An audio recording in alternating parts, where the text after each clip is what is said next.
Today's video is kindly sponsored by Raid Shadow Legends. Find out more later on. Hey, 42 here. There's a good chance you've never noticed it before, but your local fitness gym is hiding a horrifying secret. No, not those maniacs who dry their entire bodies with the hair dryers. I'm referring to a popular piece of gym equipment with an incredibly sinister past. The treadmill. Okay, so treadmills might not sound all that terrifying on the face of it, but bear with me, because the world's most popular piece of gym equipment has a surprising and disturbing history that, for some reason, the world has chosen to forget. As for what that history is, well, the clue's in the name. Treadmill. Treadmill. The tread part makes perfect sense, obviously, but why mill? Well, it turns out that not so long ago, that part made perfect sense too. Allow me to explain. Raid is the first game to bring a true console-level experience to your phone. With hundreds of artifacts to equip, and over 600 champions blessed with unique skills, you can build your team, develop your champions, and raid your way. I've been playing Raid for a while now, and I have my personal favourite champions. I really like Angar, the master of insults. Angar is a legendary champion from the Void faction who's focused on controlling the enemy team. His skill set lets him provoke the entire enemy team, first by placing provoke debuffs on them, and after that, he buffs his own team with reflect damage, and himself with counterattack. And next up, Gorgarab. He's one of the most universal epic champions in all of Raid. He's the full-on support package all-in-one champion. So what's new in Raid? Well, this month is Raid's 3-year anniversary, and the celebrations are going to be huge. But whilst we're waiting, check this out. Raid's first ever champion skins. They look absolutely amazing, and I can't wait to get my hands on them. Personally, I like this skin most of all. This is the best time to get started in Raid. And if you use my link in the description or scan my QR code, you'll get a free starter pack worth almost $40. We're talking free champions at once. Misericord, Tiger Soul, Romero, plus 10 Magic XP brews, 10 Force XP brews, and 10 Spirit brews. All this treasure will be waiting for you here. And remember, these rewards will only be available for the next 30 days and for new players only. Once you're in, you can find me in-game under the name 42. And if you're fast, you can join my clan. It's that easy. Just click the link in the description and I'll see you in-game. At the turn of the 19th century, right here in England, there were well over 200 criminal offences that were punishable by death. Amongst them were such heinous crimes as being in the company of gypsies for 1 month, writing a threatening letter, and, brace yourself, stealing from a rabbit warren. I always knew those cuddly bastards were hiding something. Put simply, back then if you broke the law in almost any way, you were basically f***ed. This absurdly strict criminal justice system would eventually come to be known as the Bloody Code. But it was its very harshness that catalysed a dramatic shift in public sentiment towards how criminals were treated. I mean, was it really okay to have someone murdered for writing a strongly worded letter? Assuming they didn't continually use the wrong spelling of there, probably not. But of course, such reckless hate still needed to be punished, somehow. It was this need for an alternative to capital punishment that saw the number of state prisons being set up in England rise dramatically in the early part of the 19th century. By and large, incarceration was seen as a positive alternative to death. But whilst prisons were clearly a good place to house any spare criminals you weren't planning on hanging, not everyone was entirely convinced they were the best way to encourage those criminals to change their ways.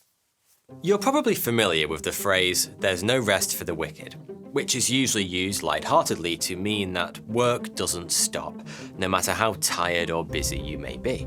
But the phrase originally comes from a passage in the book of Isaiah in the Old Testament of the Bible that explains how sinners who end up in the fiery pits of hell will experience eternal torment and therefore never know peace or rest again. And that whole concept raised an interesting question. If never-ending torture was God's way of punishing evildoers down in hell, was prison really the best solution for dealing with them up here on Earth?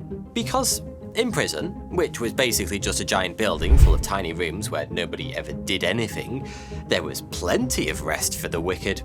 In the early 19th century, this little discrepancy between the will of God and the approach taken in England's prisons came to the attention of a young British engineer by the name of William Cubitt. He'd recently visited Bury St Edmunds Jail and been outraged to witness widespread idleness amongst the inmates there. So outraged, in fact, that he decided he was going to do something about it. Coming from a family of millers, Cubitt reasoned that the best thing for these lazy criminals was to give them a taste of what genuine hard work looked like. But that was easier said than done.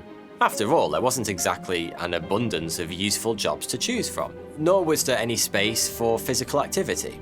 Cubitt needed to come up with a way of putting large numbers of inmates to work without taking up too much precious real estate. His solution, as I'm sure you've guessed by now, was the treadmill. Admittedly, Cubitt's original design was fairly different to the treadmills that can be found in homes and gyms all over the world today. It was basically just a giant rotating wheel, complete with large flat spokes that a prisoner could climb, a bit like an endless staircase as the wheel rotated. And here's where the mill part of the name will finally start to make sense. You see, the largest treadmills could accommodate as many as 40 prisoners at once. And Cubitt realized he could harness the energy they generated to do useful things. Some prisons used this energy to pump water or circulate air, whilst others used the treadmills like giant human-powered mills to grind corn. In some cases, all the energy was harnessed to do absolutely nothing at all, with prisoners working those treadmills jokingly claiming to be grinding the wind. At this point, you might be wondering what all the fuss is about. Can a spot of exercise on one of Cubitt's treadmills really have been that bad? After all, these days people pay good money to grind the wind on the running machines and steppers at their local gyms. But we aren't talking about a leisurely 5k followed by a protein shake and half an hour in the sauna here. Prisoners over the age of 16 in England who were sentenced to hard labour were forced to work the treadmill 7 days a week for between 6 and 10 hours a day, with minimal breaks. During that time, inmates will climb somewhere north of 4,000 vertical metres, the equivalent of scaling Mount Elbert, the tallest mountain in the Rockies, every single day. Now that's pretty insane. But the reality was actually even worse. If, for some reason, you did climb Mount Elbert every day, you would at least be rewarded with lungfuls of crisp mountain air, incredible views, and that exquisite feeling of superiority over all your friends every time you posted a summit picture on Instagram. But prisoners who were forced to work the treadmill had no such return on their physical investment. The machines were carefully designed to make the whole experience as mind-numbing as possible. Most were built inside enclosed stalls, meaning that, far from having a lovely view, prisoners had no choice but to stare at a blank, featureless wall hour after hour as they climbed. And many prisons added partitions to prevent inmates from talking or even seeing each other. To top it all off, prison rations were woefully inadequate for such a relentless schedule of physical exertion, meaning prisoners would slowly grow weak and sickly as their sentences dragged on, which only served to make each day harder than the last. This combination of brutal physical hardship and mind-numbing boredom brought about by almost total sensory deprivation made the treadmill not just an incredibly grueling form of punishment, but a genuinely cruel one too. Hardened criminals frequently collapsed midway through a shift, particularly in the summer months, and there are reports of formerly sanguine individuals becoming more or less unhinged by week after week of monotonous stair climbing. In a few cases, the ordeal is even thought to have proven fatal. Probably the most famous person ever to have been made to walk the treadmill is none other than legendary author and playwright Oscar Wilde, who in 1895 was imprisoned for the heinous crime of being a homosexual. As part of his sentence, Wilde was forced to suffer on the treadmill at Pentonville Prison in London for a period of 3 months. And he was left so exhausted and weakened by this experience, he collapsed one day in the prison chapel.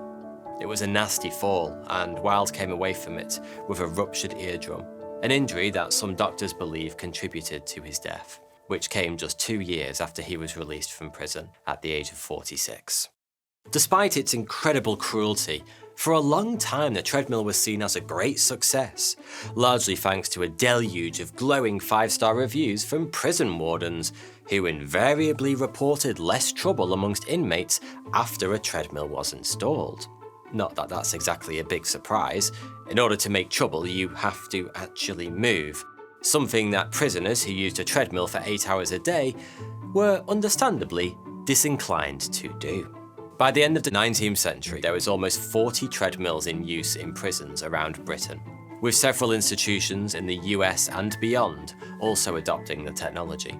But over the years, it seems the powers that be slowly came to the shocking realization that prisoners are actually human beings too, and that both physically and mentally torturing them was, well, all things considered, probably a bit unnecessary. The treadmill was finally banned in England in 1902. And that should probably have been that. But some 60 years later, an enterprising American chap by the name of William Staub saw a new use for this outlawed torture of prisoners: home fitness. Treadmill-like devices were already being used by doctors to test patient heart rates at the time, but it was Staub who first saw a gap in the market for a running machine that could be used at home. And what a colossal gap it turned out to be. As of today, the treadmill is the world's most popular piece of gym equipment by quite a distance, with global sales topping $3 billion in 2020. Of course, it's hard to miss the irony here. These days, not only do people willingly jump on these literal torture devices, they usually pay large sums of money for the privilege. But then, as is often the case, context is everything. In the hands of a surgeon in an operating theatre, a scalpel is a life-saving tool. Wielded by a thug in a street fight, it's a lethal weapon.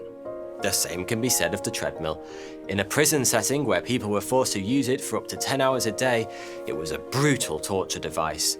But when you can push the big red stop button whenever you feel like it, it's just one of the perks of a £100 a month gym membership. Thanks for watching.